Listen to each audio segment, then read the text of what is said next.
Who have the fantasy football gods been most unfair to in 2024? That and more this week on the couch. Scott Barrett, Fantasy Points, Do Fantasy Bro. Who has the biggest grievances with the fantasy football gods this year? That would be George Pickens, who is being smited by the fantasy gods.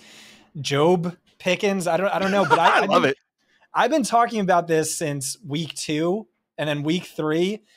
So there's a ton of really good stats you can use to find players who are going to regress positively to the mean, whether due to variance, poor luck, whatever. XFP, expected fantasy points versus actual fantasy points. XTD is another good one where it's like you see a lot of end zone targets, you're not scoring a lot of touchdowns. That's bound to regress the mean.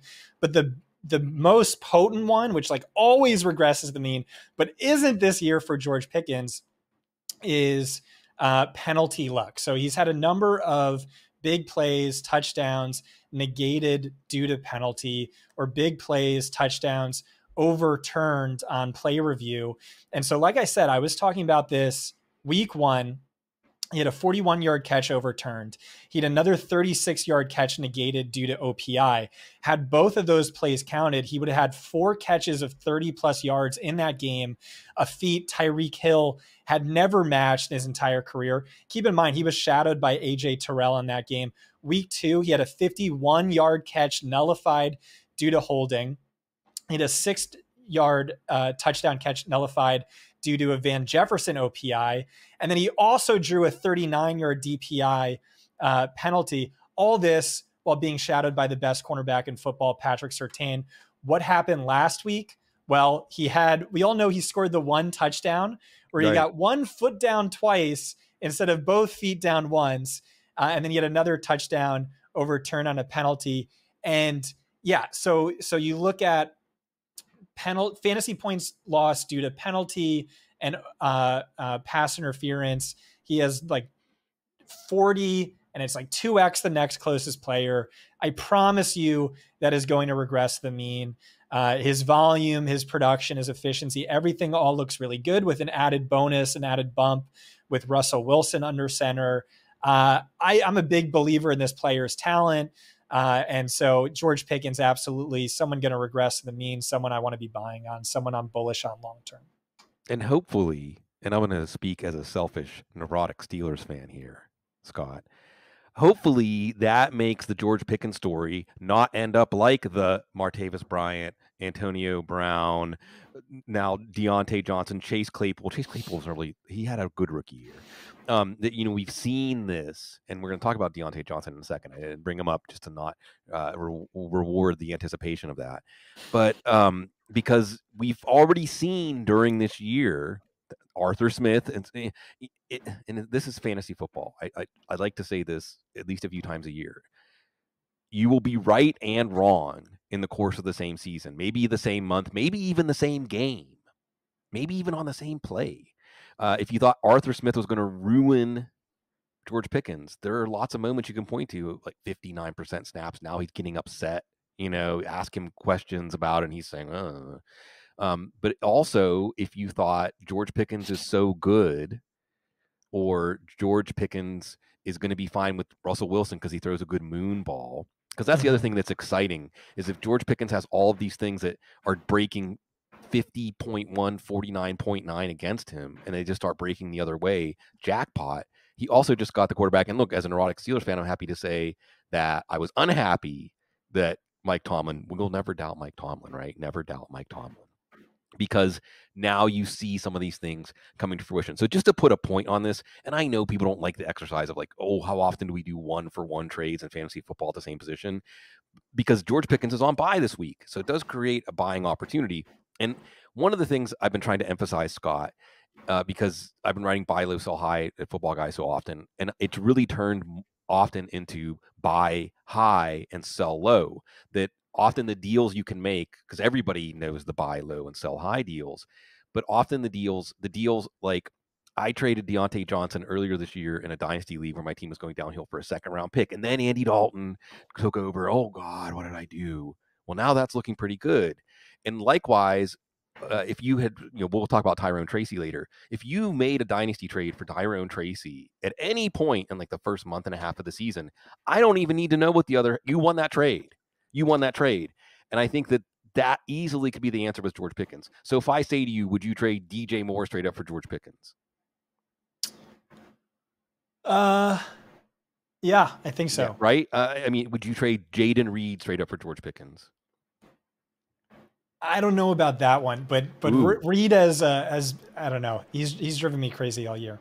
DK Metcalf. Probably not. But well, how about this? How about this proposition though, Scott? I'm not trying to complicate this issue, but I just, if these things start breaking for George Pickens, all of those trades are going to be wins for the Pickens team. Right. I mean, yeah, very, very well could be. I mean, look at what he did with Mason Rudolph at the end of the year last year, right? Yeah. And that's without a competent play caller, et cetera, et cetera. But I do think there are a lot of situations in fantasy football that, I'll give you another example. This is really on the couch. This is really just me talking about all of my regrets, right? I was well ahead of the curve with Carson Steele, and I had Carson Steele on a ton of dynasty teams. And the week that Carson Steele took over, a lot of the Isaiah Pacheco teams were coming to me and asking me, what do I want for Carson Steele? I even had someone in a really interesting, and I want to emphasize this to people, be creative in fantasy football. And I wish I had taken this idea, but it was somebody, and I wish I could remember who it was, in one of my leagues said, so I offered them like Carson Steele and a second for their first. Basically, like, I'll give you Carson Steele if you turn a second into a first, okay? And they said, I want to watch one game of Carson Steele, his first start, and if I don't take the deal, I'll swap a fourth and a fifth with you for your troubles. Like, it's basically like you're buying an option. You're saying you're going to leave the deal on the table for this game, and if I don't take the deal, like in exchange for this option, I'm going to give you a little pick bump. And of course, I got greedy, and I said, "How about a fourth for a sixth instead of fourth for a fifth?" They're like, "Nah," and it all went boom. And there were other, and then in the first game, Carson Steele actually did okay. It was the second game when he fumbled when it all fell apart. I ended up not offloading him on any of my dynasty teams. But if I had made any trade that any rational fantasy football player would make with Carson Steele involved, I would have won that trade. If when I was trying to win at the margin and I lost a chance, because he probably would have taken it because Carson Steele looked pretty good in that first game. And Andy Reid was saying, good, he'll give you an honest down. Remember that? I mean, and look how good Kareem Hunt has been for fantasy. Exactly. So the role was the role we thought it was going to be. Like, whoever it was that was going to take over that role, even with the Chiefs offense being not very exciting, it was going to be a very fantasy friendly role. So if you're looking at the role and saying, well, if Carson Steele's first in line for the role, and he in his first game looked like he was up to it. So I just really want to stress to people, like, this is what I've learned is focusing too much on winning at the margin. When we look back, it was either right to do all of the trades or wrong to do all of the trades. Very rarely does it end up like, well, 40% of the trades were good, but 60% of the trades were not good, right? You think that's a fair take? Yeah. I also love your idea of, let's do conditional trades in fantasy where it's, let me trade away Terry McLaurin, but if he averages, or if your team makes it to the championship, exactly, you owe me like an extra second round pick. Yes. Seriously, let's have fun with this. There's nothing in any fantasy football constitution out there that says you can't do this, right? Absolutely. That's what NFL teams are doing. Yes, absolutely. Folks should be going to in your dynasty leagues or even in redraft leagues, whatever, and say, how about this? If I win the championship, you will get my 2026 first in addition to my 2025 first. Why not? You won't care. You'll be happy. Even if Terry McLaurin's out that week, why not? Let's have fun with this. And I think that there's a lot of earth to be mined in creativity. And I want to give a nod. I have, it's like I'm one of two people. I'm going to come back, and I promise you the person that gave me that idea, because they were the one that proposed it to me. Anyway, let's talk quickly about Diontae Johnson, because I think it should be a quick conversation. What's the shark move, or what's the sharp take in anticipation of what's going to happen with Diontae Johnson in Baltimore? Yeah, I love Diontae Johnson. He's like one of my all-time favorite players just because he's made me so much DFS money over the years. He's an elite separator. It's evident by our score, average separation score, that ESPN tells the same story. But I'm not bullish. This trade really didn't make a lot of sense to me. And like, I love coming on the couch with you, and because you're big into NFL conspiracy theories just as I am. So I'm gonna riff a little bit, but it's just like a weird landing spot for a team that ranks dead last in rate of 11 personnel, 29%. League average is like 61%. Josina Anderson today said, no. The starting wide receivers are going to be Zay Flowers, who's played exceptionally well. Rashad Bateman, a super underrated ass guy, top 7 in ass last year, almost just as good this year. And so Diontae Johnson is going to be basically a bench player minus 29% of the time for a player who's so skilled and so talented. And then here's the conspiracy portion: is they gave up nothing to get him. It was absolutely nothing. And like, I say there's information we're not privy to. He's a headache off the field. He was holding out. He demanded a trade. And I just can't believe that a team like the Texans or another team didn't make a better offer. I think they probably did. And so for Baltimore, it makes sense. Like, all right, let's block them. That's great. For Carolina, it still doesn't make sense unless you, which you're so good at doing, is factoring in personalities, ego, things like, and Dave Tepper, I think we kind of know who he is. Yeah. I'm imagining Diontae saying, I demand a trade. And Dave Tepper saying, okay, well, we know he's a free agent. He wants to make big money. Let's stick him somewhere where he's, not going to earn a fat contract because he's not going to see the playing time to do so. Screw it. Let's pass up this better offer from the Texans. Let's ship him off to Baltimore, see how he likes it, and sends a message to him. And, any of our other players, we don't play games like that. Yeah. That's just a total conspiracy theory, but like, it makes more sense than rational actors, right? I mean, that's the thing, because you can't make sense of it if you're thinking of it as rational actors. I thought it was still somewhat rational whenever the trade was originally reported, even though it was basically like a 15-pick bump on the third day. But then when it was added, when Jeff Zerbiak added, the Carolina actually is paying $3 million of his like $3.6 million left. Then at that point, it is like, we just want this guy gone. And I think you're right to add in something in there where it might be to rub his face in it and say, no, we're actually sending you somewhere that you're going to have to rub two sticks together and rekindle your value. But I do think the part that we don't factor in is everybody talks. Everybody talks, right? Everybody in the NFL talk. And players have reputations. And even when the Steelers originally and Diontae Jackson has actually been a pretty good player for the Steelers. Let's just put that out there, okay? Diontae Jackson has helped the Steelers, and Diontae Jackson has not been a trivial addition. But even when the original pick compensation was reported, a bump from a late 7th to an early 6th for Diontae Johnson, wow. And that's it. And Diontae Jackson, but that was kind of seen as a salary dump. It was like, well, to make the money work out and the Steelers maybe get a useful player. But now, and how many times have we seen this where the Steelers, and this is where I'm going to go, even though I'm an erotic Steelers fan, and say, thump my chest and say Steelers again. And this is why we don't want this to be the story with George Pickens. I mean, when the Antonio Brown trade happened, people said, that's it. That's all they got. What were they saying a year later? When the Martavis Bryant trade happened, that's it. That's all they got. Now, when the Chase Claypool trade happened, everyone said, oh, geez, the Chicago really messed up. Yeah. But nobody would have predicted that he would basically be out of the league in a couple of years, basically just be a street free agent. So I think the Steelers have a certain type at wide receiver, and they keep going back to the well. It isn't like burn me once, burn me twice, and to me, it's very much like Bill Belichick, how Bill Belichick has like very strict, do your job football character, like really be late for a meeting, whatever. You're not playing, whatever Malcolm Butler did to not end up playing in the Super Bowl, right? But because that culture is so strong, you can bring in somebody like a Randy Moss, who the last time we had seen Randy Moss, he was quitting on his team. There's a lot of football players that would say, I don't want that guy on my team. Like we can bring up Anthony Richardson now, you know what I'm saying?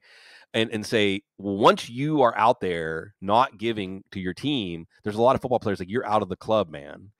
But Bill Belichick said, nah, when he comes somewhere where things are done the right way, not the Raiders, then it'll be fine. And I think the Steelers have that idea about these receivers, and then the Steelers can see it before the league can see it, and then give it a little bit of time, and the rest of the league catches up. But I hadn't pondered what you added, which is that maybe the trade was kind of a punishment for, it's like getting shipped off to the military base in Siberia or whatever, but I like that you're adding that Josina and everybody else, like every Ravens person I've talked to has said, he's not taking snaps from Flowers or Bateman. That's not why they did this trade. No matter how good you think he is or how much he deserves snaps, it's not going to happen. I mean, maybe if there's an injury, maybe down the line, but I mean, I would say the Ravens are pretty happy with the deal they have Bateman signed to, and it's probably not as good as the deal. Diontae Johnson would be happy to get 2 years, $13 million next year from somebody. Let's see. I'd like to have that Anthony Richardson conversation. I think it's like a similar vein where it's like, rational actors, right? This is a player who since high school has only made 20, 25 career starts. He needs this experience desperately. And like, this is what they said when they drafted him, when they spent top 5 overall draft capital on him, is like, no, we're committed to him. He needs the playing time to learn and develop and grow in this offense. And so you make a move to Joe Flacco where it's like, oh, maybe you have a chance at making the playoffs. I don't think you have a chance of going deep into the playoffs. What is more valuable to your team long-term, which is how you should be thinking about it, is getting him these reps. And so like, this doesn't really make sense unless there's more information that we're not privy to. Like you said, there was the case of him tapping out of the game for one play. Yep. And I think that's endemic of something else. And like, that's how we make sense of this situation. Yeah. So I had a source. I talked to a source either week 2 or week 3 of the season who said they spoke with a young receiver on the Colts who in the off season, after practice, on days off from practice, reached out to Richardson, let's meet one-on-one. Let's toss the ball around. Let's get these reps in. And Richardson told him, nah, I'm good. And so he's like, all right, well, maybe it's just because, I'm a young player. I'm probably not going to be a starter week 1.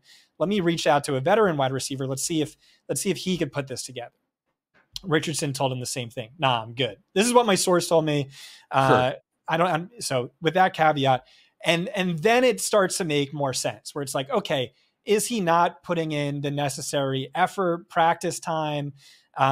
Is he not watching enough tape? Because there was no improvement from last year. If anything, he regressed. And so then there's a culture component, a lose the locker room component. And so the tapping out of the game is just maybe endemic of bigger issues. And now Joe Flacco comes in just like Jameis Winston came in. Like I've been talking about this every single week in the Everything Report, where it's wheels up, fireworks. If we get Jameis Winston instead of Deshaun Watson, we get Joe Flacco instead of Anthony Richardson, especially for the pass catchers. Is Flacco elite from a real NFL standpoint? Probably not, but he's an elite fantasy force multiplier, or at least that's been the case for 3 years now on 3 different teams.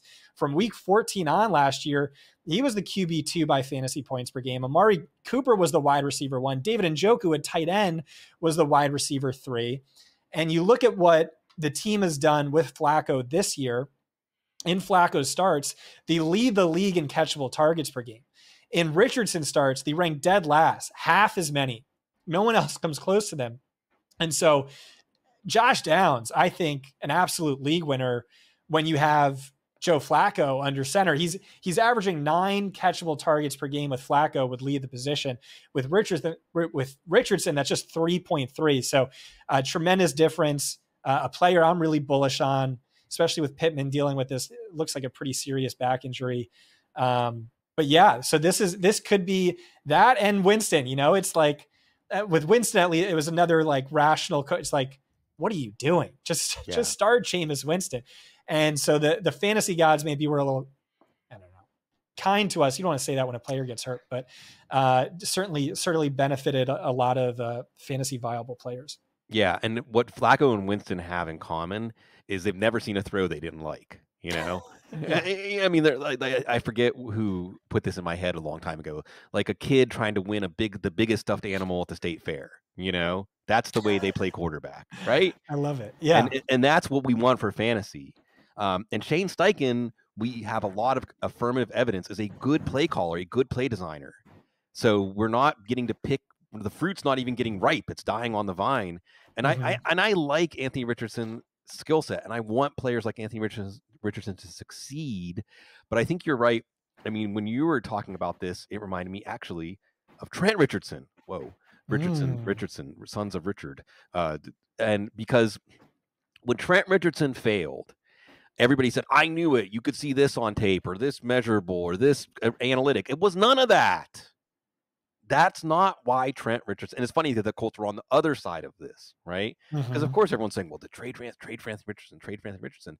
But it really might be possible. And I might be reading indicators the wrong way because I put back out there yesterday that it was in March, I think, whenever someone like broke down on the side of the road, and Anthony Richardson, Mhm. who did not identify himself as Anthony Richardson, just pulled over and said, here's a couple $100. Looks like you need some new tires.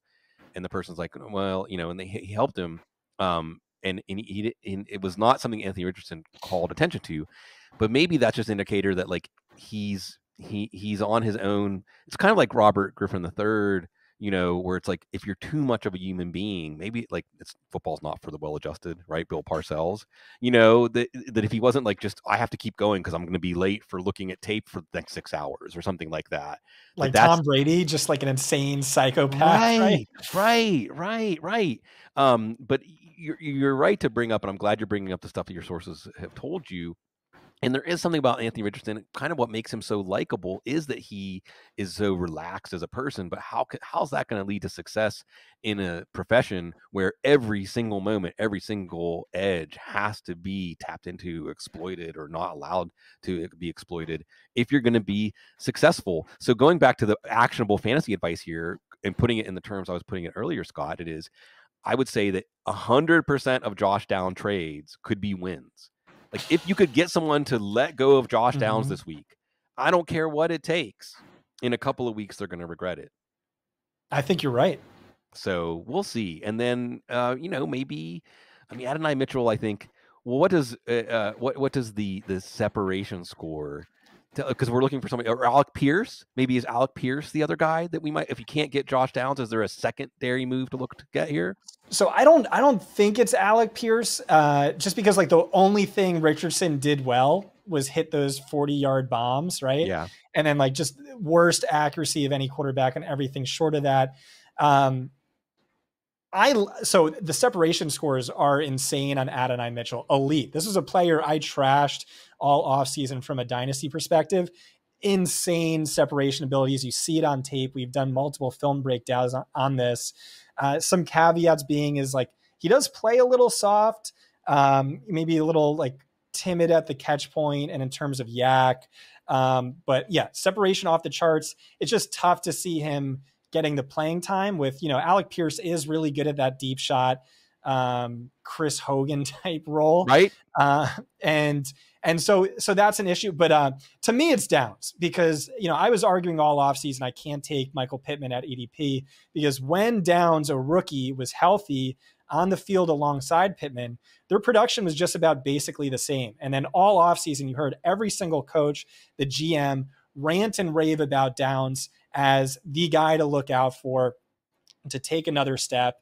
And I just think he's like a perfect stylistic fit for Flacco in that short underneath area. And you have Pittman dealing with this back injury. Is he? I don't know. He's probably a high end wide receiver 2 for me this week, maybe even a fringe wide receiver 1. Yeah. And so, I think you're right. It could be the case of 100% of trades being wins with Josh Downs.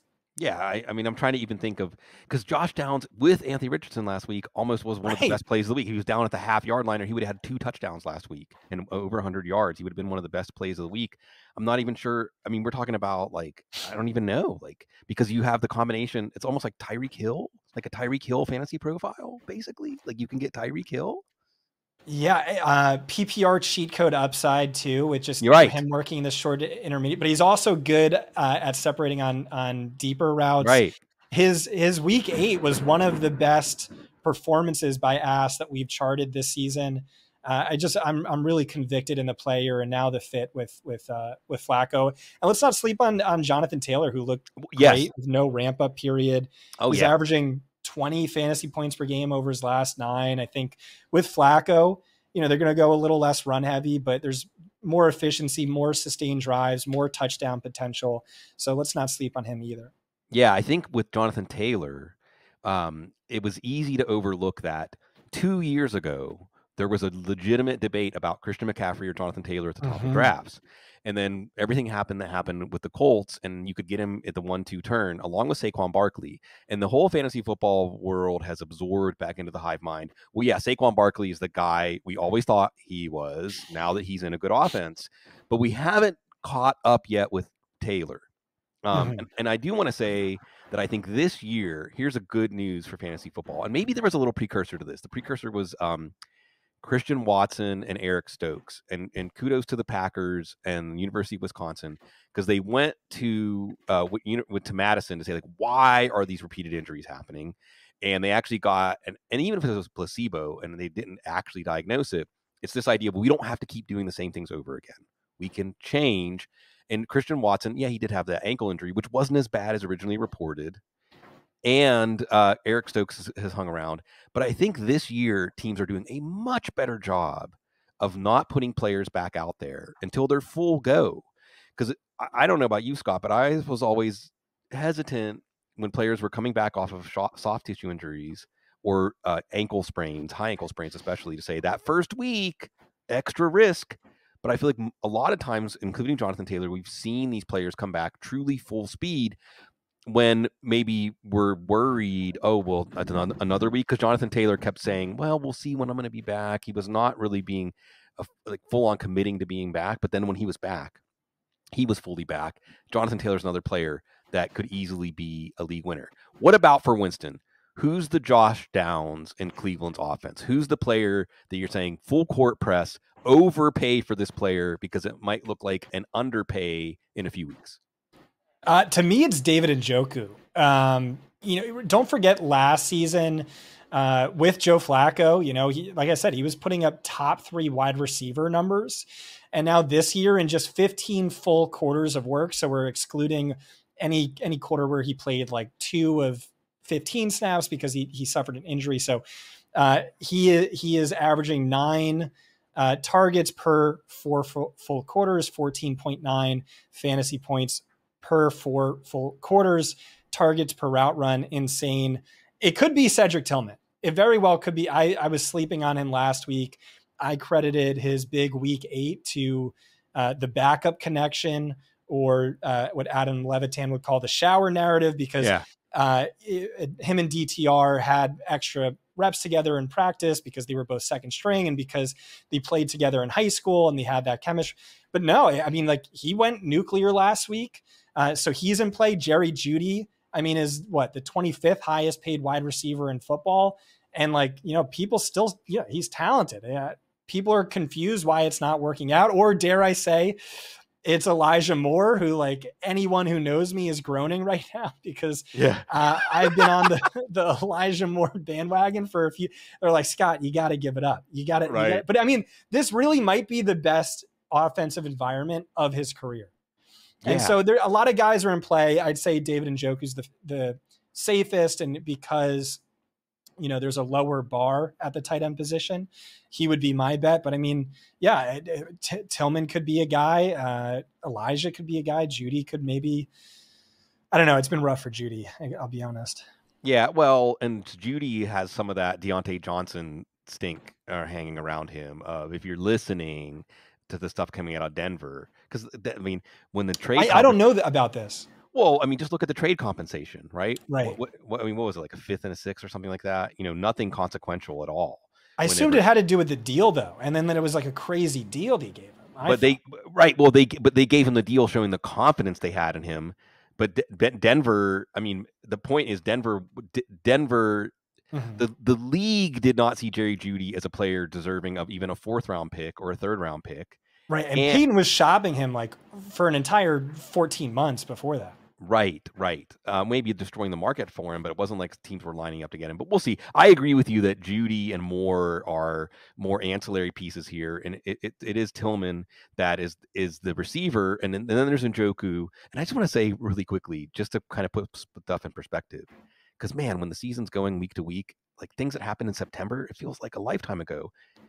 You do this better than anyone. Yeah. And you brought it up previously too in this conversation. Is there are seasons within seasons. Yes. Like you're the one who put this on, and like you really see it in DFS where it's just like, oh, of course we have to play this quarterback because he's up against, some team's defense and like those guys. But then like 6 weeks later, it's like, no, we never play that position. He's dead to us because they're or just seasons within where like one player, one team can look dramatically. And that's how the NFL works. Is like things change, a play caller will go out of their way to target one guy. And then, no, now we're more 11 personnel and we're doing this thing. And so you always have to be cognizant of that. Yeah, well, yeah, exactly. Like something takes a while for it to gel, or a certain personnel to move, or a specific offensive lineman who's hurt comes back, or who knows what. And it's tight end, right? Because for the first month of the year, there was like 2 or 3 tight ends we wanted to play. Now, you're probably looking at your tight end and think, well, geez, who am I going to start? Am I going to start Cade Otton or Jake Ferguson this week or whatever? Where like David Njoku is maybe part of the reason maybe you might be able to get him is because of how many tight ends have come on to show they can be reasonably productive, where what David Njoku's done the last couple of weeks would have been, a league winner. Now it's kind of just blending in with all of these tight ends coming on. You just got to be patient and things change. And the other name I'm going to put out there, a la Jonathan Taylor, what about Nick Chubb? Yeah, I will say Nick Chubb is averaging like 2.1 yards per carry, which is the big concern with him coming off of injury. But the usage has been like incredible. Leads the backfield in targets over the last 2 weeks, dominating carries. So if he could just be like 80%, 85%, he could be a really valuable asset. But I want to go back to the tight end position. Sure. And what we're saying about seasons within seasons. I could seem bipolar in my article at times. If you remember exactly what I said in previous weeks, because, 2 weeks ago, 3 weeks ago, I'm like, Brock Bowers is a league winner. I'm not sure there's a single tight end I'd take over him. But now, he's fallen because his usage isn't as good with a healthy Jacoby Myers. But even more than that, it's these tight ends benefiting from injuries. George Kittle without Brandon Ayuk, I think is the overall tight end 1. And I don't think there's a close number 2, but then you have Christian Kirk out for the year. You remember what Evan Ingram did last year without Kirk. He was putting up mid-range wide receiver 1 numbers and across the full season ranked 12th among all players and targets. And then David Njoku, now he has a competent quarterback. Cade Otton, look what he's done the last 2 weeks. Chris Godwin out for the year. Mike Evans down another, 3 or 4 weeks. And so things change fast. And so if you're one of those 2-6 teams, 3-5 teams, it is certainly not over for you. No, thank you. Thank you for saying that, because your team could have been underperforming across the board. And if you can just sneak, this is going to be the year, Scott, of teams getting that number 6 seed in their fantasy league that were the hottest teams in like week 11, 12, and 13, running the table or 14 now, running the table in the fantasy playoffs because of the seasons within seasons. And the part I think that maybe people aren't compensating for is we still have more changes left. There's going to be more. It isn't like we've hit cruising altitude and now we know, because around week 4, week 5, we feel like, okay, I don't feel as nauseous. I have my orientation, but it isn't. That never actually happens in an NFL season. It only happens. Cecil calls it windows. It's windows. The windows open and the windows close. And you're right that Brock Bowers is still the same player he was when we're like league winner. but things have changed around him and things have changed around some of these other players. Cade Otton is a terrific example. And I'm willing, this is Sigmund Bloom on the couch. Everyone wants to hear about my teams. I had Cade Otton on basically every one of my dynasty teams. And I think I traded him away in a couple of teams because it was like, well, it's just not going to happen. He's going to be on the field more than any other tight end in the league. And he is a solid player. But in this blueprint for the Tampa offense, there's just not a role for him as a pass catcher. And that was all correct. And the other thing is, what happens is, let's say someone emerges in the Chris Godwin role. Maybe they make a trade. I mean, there's not anyone to trade for now. Or otherwise, like other players emerge. But even when Mike Evans comes back, Cade Otton can still stay more prominent in the progressions because now this has happened. Right now, Baker Mayfield and Cade Otton have established this that they hadn't established before. So it isn't like it's just going to go back to how it was. Things, you can't step in the same river twice, right? Go ahead. Well, in my article, the Everything Report, he started off the season with 1 catch and 5 yards through 2 games, and then he started popped week 3, week 4, week 5, and I was like, my analysis was, okay, he's like a valuable DFS play because Jalen McMillan's hurt and Trey Palmer's hurt, so he's stepping up a little bit. But this isn't going to continue. Right. And then you remove Chris Godwin and Mike Evans. The guy has seen 10 targets in back-to-back games, averages, 25 fantasy points per game over that span. And Godwin out for the year, Mike Evans out until after the week 11 bye. And it's like, yeah, he could be a thing. I mean, he could be a league winner throughout the remainder of the season. You spent like minimal draft capital on him. Yeah. Look at what the teams that spent high-end draft capital on a Mark Andrews, a Sam Laporta, a Dalton Kincaid. And so that has a tremendous positive impact to your team. Yeah. So, like I said, seasons within seasons, I was like, oh, this can't continue. He's just, the wide receiver injuries. Then you take out, the 2 guys commanding a 50% target share, and it's, okay, never mind. Theo, my podcast co-host for shout out School of Scott. Love him, Theo.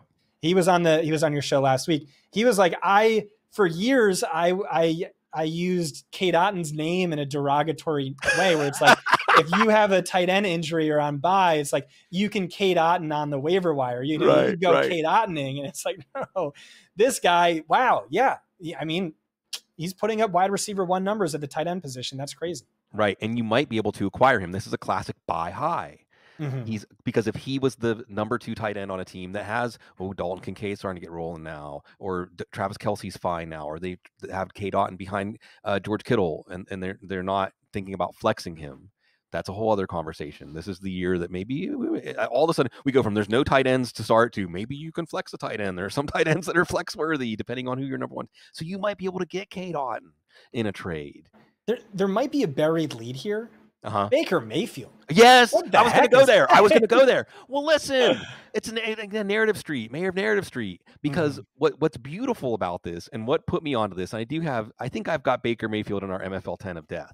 As my backup to Patrick Mahomes, and again, this is the week I'm really going over the top and making it about my teams, because I had already taken Derrick Henry and Zay Flowers, and I was going to go for the Lamar Jackson super stack. And Pete Overzet and I talked about it when I had Pete on the couch, that I thought for the big contest DFS best ball contests, going Raven in like the 3rd, 4th, 5th. I was like, that might be a winning strategy if this offense becomes what we think it can become. And here we are. And I went with Patrick Mahomes because I'm a coward. And then little did I know that taking Baker Mayfield in like the 14th round was going to save me. But here's the thing. What put me on Baker Mayfield was Liam Cohen saying, I took the Tampa job to work with Baker Mayfield again. Because it was, Dave Canales. It's Dave Canales, right? What's he going to do with Bryce Young? Dave Canales is the quarterback. Look at what Dave Canales did with Geno Smith, right? Baker Mayfield. And it's funny how you can take these acts of Baker Mayfield's career, right? Because Baker Mayfield goes number 1, the analytics number 1. And at first, I'm going to rescue the Browns, right? I'm that bold, even though he doesn't look like the typical quarterback that goes number 1 overall. That guy looks like, Anthony Richardson, right? And at first it looked like it was going to happen, right? Then progressive insurance commercials, et cetera. And it's like Baker Mayfield is too full of himself, and that's it. You know, we can go ahead. Here's the tombstone for Baker Mayfield's career. Goes to Carolina. Yep, that's what happens, right? And at the point he ended up on the Rams, he was like at the same view, I think, as like Zach Wilson in the league's eyes. You know, I mean, he was just a street free agent. And then Liam Cohen under Sean McVay at the end of the year. Remember, Baker Mayfield took a Rams team that was just kind of a ghost ship, and then he made them competitive. And then he gets a shot with Tampa in the post Tom Brady era. But again, people wanted to give Dave Canales the credit. You want to give the wide receivers the credit. And Todd Bowles, I think, could see through this. And it's a Baker Mayfield offense. And that's the part, like you said, the lead is buried here. It is, and it's Kate Otten, but Baker Mayfield's going to make fantasy value. He's making that offense a fantasy value factory, and he's going to remain a fantasy football quarterback one. He's going to be one that if you say, well, is it time to start playing Patrick Mahomes over him or whoever, you're probably going to regret it because he actually is as good as we thought he was going to be. It just took this crazy circuitous route, and we have to give the credit to him because this doesn't happen unless he believes in himself, because everybody else gave up on him. So he's had 325 plus passing yards and three or more touchdowns, 3 straight games. One of those obviously without Godwin and Evans. He's balling out, maybe a little bit better from a fantasy perspective than a real life, just because there has been some multiple interception games over this span. I tried to pull up my tweet on this. I couldn't find it, but I know I had a good one in 2021 or whatever it was. So like 2020, he had 26 touchdowns, 8 interceptions. 2021, his last season with the Browns, 17 touchdowns, 13 interceptions. And then he what was he, traded or he just sold for peanuts, right. Zero interest in him, but he played that entire year with a brutal shoulder injury where the team was like, credit to him, if it was any other quarterback, we wouldn't even see him on the field, and he's gritting through it, but there was zero reward for that because it tanked his stock. It was this uphill climb. He did not make a lot of money with the Buccaneers last year there, minimal interest outside of that. And it's so you're an NFL player, like it is not in your best interest to, fight through some of these injuries when teams are not rewarding you for it. Like he was written off as dead. Yeah. And so it's great. I love the player, just swaggiest player in the NFL, him and Lamar Jackson, swaggiest players in the NFL right now. Fun guy to root for, tons of grit. And so, happy for his success. Yeah, redemption story. And I'm glad you brought up the shoulder injury because I think that is one of the easy, untapped edges in fantasy football. Another one that I will keep referring back to, Scott, that I was like, it would have been nice to know that. I think it was the first game that Kareem Hunt was playing for the Chiefs. They said, he was playing through a hernia, like a sports core muscle injury with Cleveland last year. What? I mean, it makes sense now, right? It makes sense that he was, because he actually is because he didn't look like a viable NFL running back last year. He looked like Ezekiel Elliott looks right now. You thought, well, this is a guy on his way out of the league.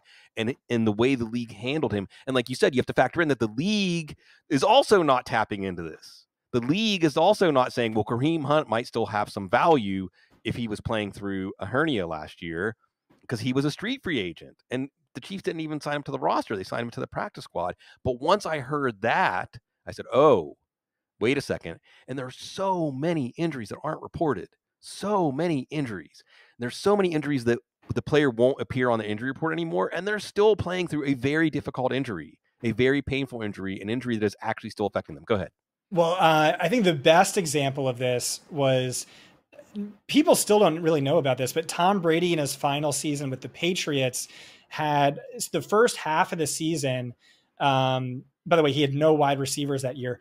The first half of the season was PFF's highest graded passer by a landslide. Second half, he was, bottom 10, but that synced up perfectly with tennis elbow he picked up, around the bye week or whatever.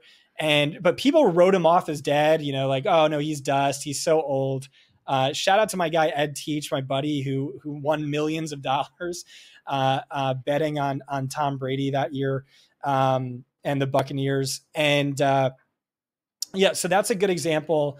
There was something else I wanted to go back to. What were we just talking about? Just injuries, just these hidden injuries that Oh yeah, explain. I mean, like that's the entire edge. Is like if we knew every single, there was accurate injury reporting, we would be so much better at our job, Sig. Like betting Yeah. would be so much easier. I don't know if you watched the Netflix wide receiver series, but there Mhm. was a game where Amon-Ra St. Brown had like hand, foot, and mouth disease. His hands were literally bleeding the Yeah. entire game, and no one knew about it. We Right. never would have known about it if it wasn't this. And so that happens on a weekly basis. That Yeah. happens constantly. And then when we're in the year N+1, when we're praying for our drafts, we're saying, well, this guy's on the decline, or this guy just isn't good anymore. We're not always right. And sometimes there is an explanation. And I suppose on the other side, I'm guilty of a lot of this, and maybe I encourage people to be guilty of this when I'm saying, well, we know what happened. Well, we don't always know what we just ascribe it to a narrative, especially if we were already expecting that, and then we see something that matches up as evidence of that. But we still don't know the why. We don't always know the why. So you got to listen closely, because sometimes this stuff is revealed just as an offhand. Oh yeah, Kareem Hunt was playing through a core muscle injury last year. And then all of a sudden it makes sense that Kareem Hunt can still be a very valuable contributor in the NFL and to your fantasy team. Real quick, before we go off the rails here for the last couple minutes, because we're talking about this, we're setting people up for this, the windows or the seasons within seasons. I'm going to throw out just 4 different offenses that appear to be entering a different window in their season. And as I say these offenses, you just tell me a player or a way, something actionable before we go off the rails, okay? These are 4 offenses that I think, based on what we saw in week 8, things may be changing. Some of these are low-hanging fruit. Some of them maybe aren't. The offenses are the Rams. That's easy, right? But again, overpaying for Puka Nacua or overpaying for Matthew Stafford might still be good, right? Arizona Cardinals, very interesting. Kyler Murray looked like, oh, in the second half against Miami. Speaking of Miami, Tua's back, and the Chargers. Greg Roman is not a stick in the mud. So Rams and Chargers, the LA teams, these are all warm weather teams. Arizona, maybe that's the secret connection I didn't even realize I was putting together here. Miami. What can fantasy players do, or should they even do anything, anticipating that what we saw in week 8 might be foreshadowing what we're going to see going forward? Okay, I'm going to start with, I think, lowest level of confidence, maybe least interesting to me, and then work my way to the top. Chargers, this could just be a 2-week blip on the radar, but over the last 2 weeks, they ranked top 5 in pass rate over expectation. Through the first whatever weeks, they looked like they were, pre-World War II era levels of run heavy, right? If this sticks, this is massive for Ladd McConkey, who has massive league-winning potential. I know people get mad at me for overusing that sometimes, but no. Ladd McConkey, Josh Downs, league-winning potential. Ladd currently ranks tied with Malik Neighbors in fantasy points per route run. Malik ranks 7th in fantasy points per game. McConkey ranks 32nd. All that's saying is if they drop back exactly the same amount of times, Ladd McConkey would rank tied with Malik Neighbors 7th in fantasy points per game. Looks awesome, popping by all the advanced metrics, but you really need this to stick, or at least like a happy middle ground between pre-World War II era levels of run heavy and what we've seen the last 2 weeks. Cardinals, I think we have a much larger sample of this being one of the most run heavy offenses in football. Bottom 3 in pass rate over expectation last year, bottom 5 this year. So maybe we did see Marvin Harrison Jr.'s usage improve. Matt Harmon has been pounding this drum. Everyone's been pounding this drum. The dude has scored 35% of his fantasy points on shallow crossers, which had just been 10% of his routes. Please, why is he in the Chris Hogan role? This guy is like a generational prospect. Let's get him more layups, a more diverse route tree with more horizontal routes. But let's not sleep on James Conner, who has been an uber bell cow the last 2 weeks. He was at like a 25% route share. That spiked back up to 60%. I think people are sleeping on him, especially if Arizona does stay as run heavy as we've seen. But the big one, the sexy offense here to me is the Rams. Nate Tice had this great tweet where he was like, last year, only on plays where Matthew Stafford, Puka Nacua, Cooper Kupp, Kyron Williams were all on the field together, they would have not only led the league in EPA per play, but it would have been top 5, top 10 of any offense of the new millennia. And keep in mind, Cooper Kupp was like, you hear Sean McVay talk about it. He wasn't even 50%. He was like a shell of his former self. He's even coming off of this injury now is much better than where he was last year. And so this is a massive power law or offense with power law potential from a real life standpoint. From a fantasy perspective, even more so, just because it's such a condensed offense. Those 3 players, Puka, Cooper Kupp, Kyron Williams, combined for 75% of the XFP, the expected fantasy points last week, which is just insane. So this really has the potential to be, a league-wrecking offense. And I mean, how many times have we said that about Sean McVay? So certainly the history is there to back that up. Yeah, and Lad McConkey, James Conner, Matthew Stafford, that's probably the easiest one to acquire. These aren't players that people are holding on to with iron tight grips. And then also what this makes me think of is Kamani Vidal, Trey Benson, Blake Corum. Make sure they're rostered. I love the term league winner. What league winner means is they change the fate of your team. They change the destiny of your team. Maybe, hoping. So yeah, this is fun stuff though. It's always, the brain cells always a poppin' when we get together with Do Fantasy Bro, Scott Barrett. Okay, so tomorrow is Halloween. Unlimited resources, Scott. Make Hollywood makeup artists, tailors, material. What would be your dream Halloween costume? Oh, I don't know. So every year for Halloween, like I'd go out with my buddies, go to a party. I would just, go to a thrift shop, buy a fur coat with like fake gold chain necklace. Sure. And wear a cowboy hat. And I just went as that for Halloween every single year. And people are like, "What are you dressed as?" I'm like, "I don't know. I just look good. I just look awesome." Because Halloween gives you the permission to let a little different part of your personality, right? I mean, that's the whole thing. My alter ego comes out. Yeah, see, that's why I say it's Halloween every day in New Orleans. I mean, and what Halloween's really about is the veil is thinner, right? I mean, what Halloween's really about is this is the day that the veil between the spirit world and the physical world is thinner, but we're all in touch with those things. And I mean, for me, and if anyone wants to do this out there, this is your opportunity to endear yourself to me, because I know everyone wants to do that. Because I want the Sigmund the Sea Monster, like the full on with the cage and everything, I mean, if I could be Sigmund the Sea Monster on Halloween, that would be it, or I'm realizing as I'm getting bald on top, that's why I wear the bucket hats. I love bucket hats. I could maybe do like Benjamin Franklin. I actually think Benjamin Franklin. Oh, you could kill Benjamin Franklin. Oh man, and Benjamin Franklin would be such an awesome. I remember one time back in the day when we were young and we went to parties all the time, that there was like a dress up as your favorite rock star party. And what the best part of that party is you didn't know if you were talking to your friend or the rock star. Like some people were going like you should, by the way, go one extra step. You become, this is like the great Halloween stories when there's a Halloween episode of your favorite television series or something. This is how, again, that veil being thin, or like letting these different parts of yourself come to the surface. So getting to be Benjamin Franklin, I mean, seriously, Scott, if you could pick any historical figure, I'm not talking about to talk to or have their dinner and ask them questions to get wiser. I mean, get to trade places with. I mean, can you think of any historical figure that would be more fun to be than Benjamin Franklin? Probably not. Do people know the story? I mean, you understand, like Benjamin Franklin was a true bon vivant. Are you familiar with like Benjamin Franklin? Yeah. I read his autobiography. Took a lot from that. Absolute genius. Polymath who changed the course of history. Yes, we're kind of living in his world. Yeah. Him and Mark Twain and Tesla, like there are people that the world is different because of them. Like they were a vessel that great man of history. Yeah. And also Benjamin Franklin was having an awesome time. He went crazy in France with the I don't know if you guys know about that. It was a time that, I mean, he wasn't just a very staid business like person when it came to his life. He was an interesting character, to say the least.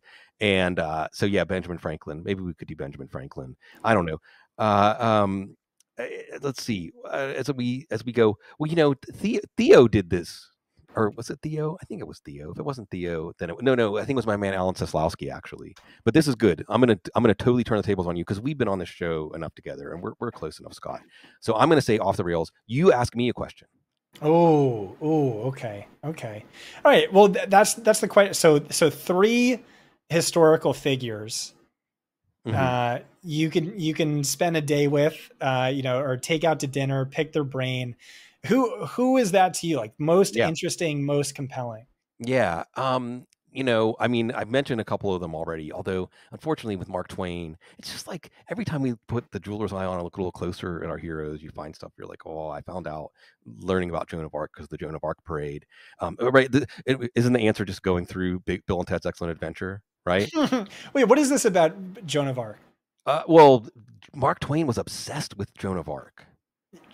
He wrote her. So am I. I think Joan of Arc is fascinating. Oh wow! See, we're gonna take because we're gonna walk in the Joan. So you need to come down here for Mhm. January 6th. It's the beginning. It's Epiphany. It's the 12th day of Christmas. It's the beginning of Carnival. It's the beginning of Mardi Gras. It's Joan of Arc's birthday, Mhm. and they have the Joan of Arc parade. Joni on the pony. And there's a golden statue of Joan. She's the Maid of Orleans. There's a golden statue of her down in the French Quarter, and it's a walking parade. And the school that my stepson goes to gets to be like the school children that are that part of her story. So we get to walk with them as like peasants, basically, as like Wow. the parade kind of chronologically goes through her life to honor her. And but yeah, Mark Twain was obsessed with her, but it might not have been the most pure obsession, based on like what happened in his life after his wife died and like his daughters kind of Weird. being like, yeah. But I mean, but Mark Twain is definitely one of those people because he was one of the first people to really start to try to understand the world, like the whole world, you know. Mhm. So I mean, unbelievable wit and just insight. And I think Mark Twain kind of created the conception of an American or the American um, ethos, the Mhm. American zeitgeist. Like I think he was one of the first people to grasp that. Along the same lines, Shaping go ahead. history, but Yeah. that's something you've done in the fantasy football space. Oh, Can how many analysts have you influenced, or like key talking points have you spurred? And so, like, imagine America without Mark Twain. right. Imagine where we'd be today without Sigmund Bloom. It'd be a Well, that's very kind hellish of you. landscape. I appreciate that because I need it. I need it more than any of y'all or even myself realize. But yeah, I mean, I like to think that, um, it's the nice thing about it is that for me, all this stuff, sports, watching the World Series and all this stuff, it's just a shared experience and it's a chance to share a space and be together in a moment and stimulate each other in this way, but really enjoy each other's company. And in fantasy football, I think that was always the fire that we warmed ourselves around. So, I mean, I just hope that that is what it stands for. But I got to come up. So I was going to mention Lafcadio Hearn, by the way, who's a mother Mark Twain kind of character. He's a big character in the history of New Orleans, and he said he was a newspaper writer in Cincinnati, and here's the river system back in the 1800s. He was a rabble rouser because my other dream was to start the revolution. He was a real, he stuck it to power, and they kind of ran him out of Cincinnati because of that, and he ended up down here in New Orleans. And there's a famous Lafcadio, and yes, there's a parade for Lafcadio Hearn too. It's New Orleans. We love parades. And he had a quote that was something to the effect of, the this is in the 1800s. He's like, the corruption down here is unbelievable. Everything is falling apart. There's things I would tell you that you wouldn't even believe, but I would rather live down here in sackcloth and ashes than own the whole state of Ohio. And he ushered into the consciousness this idea, the romantic ideal of New Orleans that we Mm. now understand. And not only that, but he then went on to Japan, and he was the first Westerner, the first Anglo man fully accepted in the history in the culture of Japan. They even gave him a Japanese name. Wow. He was, an incredible, incredible figure. So I guess it's like, I guess what I'm drawn to is like the fish out of water, right? I mean, the person who tries to understand, because isn't that how I feel down here on Earth, trying to understand these humans as I ended up appearing in human form with a dude, not just a human, a dude fantasy bro. And I love it. I can't see. I'm just gonna say your separation score because I'm gonna chuckle if I say that. But I love that, and that is the mustache on the Mona Lisa that you and fantasy folks have added and shown that we're not ever gonna take ourselves too seriously. We're gonna be serious about serving y'all because we love our audience and we are part of you and you are part of us. But we're gonna have fun and we're not gonna take ourselves too seriously because it's fantasy football. But it's also a great privilege and pleasure always to serve all of you. You are the best because you're so very classy.